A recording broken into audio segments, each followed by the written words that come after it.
estava no campo, e vocês conhecem a história.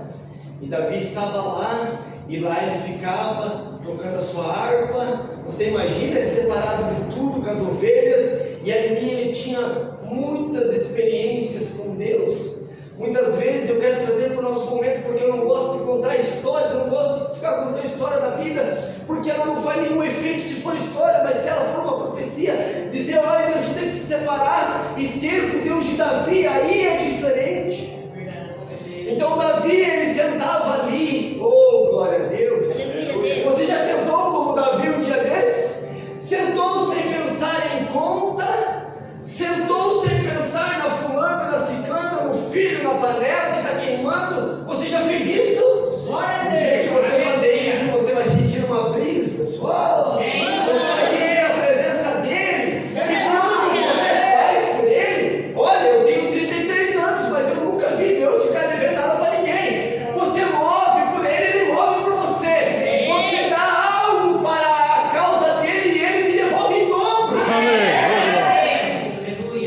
Então Davi estava ali. A irmã aqui gosta de tocar um instrumento. Davi estava tocando instrumento para Deus. Você já tocou para Deus? Eu já toquei. Eu não sei, vergonha, para mim é vergonha. Não sei tocar um instrumento. Mas eu tenho duas aqui, que eu já afinei. E eu não quero saber se vão gostar ou não vão gostar. Eu vou usar elas, para a honra e para a glória de Deus. Você não tem desculpa essa noite. E se olha, e se me arrancarem os dois braços, irmão João, vai ser assim, e Jesus será glorificado, porque tudo que está em mim e que faz parte de mim tem que glorificar a Deus. Então Davi estava ali, olha, ele estava separado, ele estava ali, e ele teve experiências com Deus, ele venceu o urso, ele venceu o leão. Você conhece a história mais do que eu, talvez.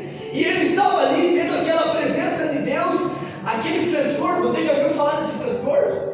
O nosso irmão lá atrás, quando dava a viração do dia, ele ia falar com Deus, e no frescor da virada do dia, ele falava com Deus, e ele explicava as coisas para Deus, e eu fiz isso, eu fiz aquilo, e essa referência é minha. E talvez ele contou, hoje talvez foi difícil isso, talvez isso daqui não saiu bem exatamente como eu queria, não sei por que foi, mas ele estava naquele frescor, ele estava na presença de Deus, ele estava fazendo, ele estava se movendo. Então o Davi estava naquele frescor, e um dia Deus fala com o profeta Samuel, que para mim era um dos grandes profetas do Velho Testamento.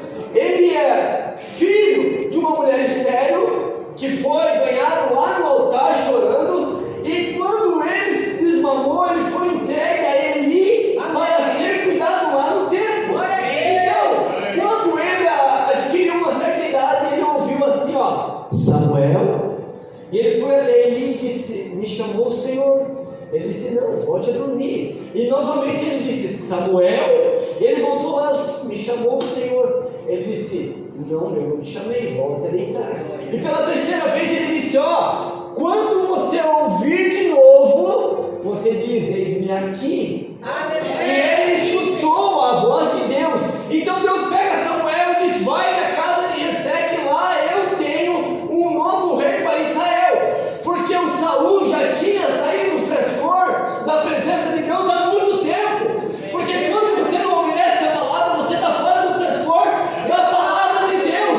Mas olha, eu quero dizer uma coisa para você. Se você deu um passo fora, falou mal de alguém, fez algo que feriu a palavra, eu quero dizer uma coisa para você.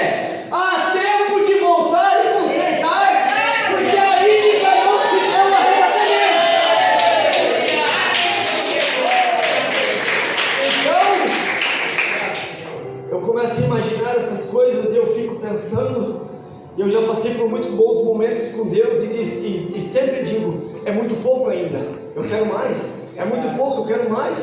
E aí Davi estava ali, e vai o profeta Samuel, chega à casa de Jessé e começa pelos seus filhos, os maiores, os mais fortes. E sabe o que é que acontece? Deus disse, não, Samuel, não é nenhum desses. Aí ele chama outro, não é nenhum desses. E ele disse para Samuel: Samuel, o Senhor não olha pelos olhos do homem, o Senhor olha lá dentro. Você talvez era de má fama aí fora, mas o Senhor estava vendo o dia de hoje.